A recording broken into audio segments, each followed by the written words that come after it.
Home town total 5 episodes తో ఒక్కో episode 30 minutes ఉంటుంది. ఆహాలో స్ట్రీమ్ అవుతుంది.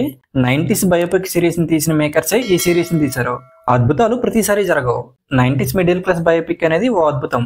దానిలాంటి సిరీస్ ని మళ్ళీ తీయాలనుకోవడం సాహసమనే చెప్పాలి. ఈ టీం ఆ సాహసం చేసింది, కానీ ఆ మ్యాజిక్ ని రిపీట్ చేయలేకపోయింది.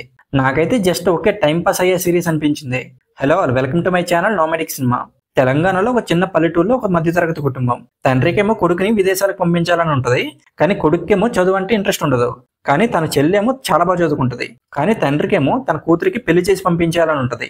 ఈ ప్రాసెస్ లో చివరికి ఏమైంది, తన కొడుకుని విదేశాలకు పంపించాడా లేదా అనేది సిరీస్ లో చూడాలి. 90s మిడిల్ క్లాస్ బయోపిక్ మనందరికి చాలా ఇష్టమైన సిరీస్. అది చూస్తున్నప్పుడు చాలా నేచురల్ గా ఒక ఫ్లోలో వెళ్ళిపోతుంటది.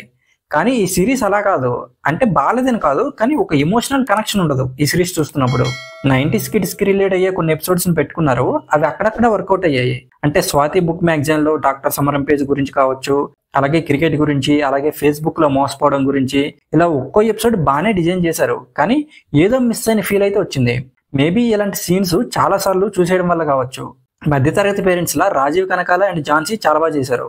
మిషన్ కుడుతూ మనీ సేవ్ చేసి పాలసీ డబ్బులు కట్టడానికి ఇబ్బంది పడుతున్న తన భర్తకి మనీ ఇచ్చే సీన్ అయితే చాలా బాగుంటది. అక్కడ వాళ్ళిద్దరూ చాలా బాగా యాక్ట్ చేశారు. అలాగే మిగిలిన వాళ్ళందరూ కూడా చాలా బాగా చేశారు.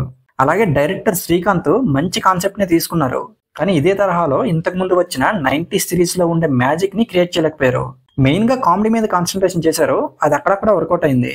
ఇంకా ఓవరాల్ గా ఈ సిరీస్ గురించి చెప్పాలంటే 90s middle class biopic range expect చేస్తే మాత్రం డిసప్పాయింట్ అవుతారు. టైం పాస్ కోసం ఒకసారి చూడొచ్చు. అక్కడక్కడ కామెడీ వర్కౌట్ అయింది.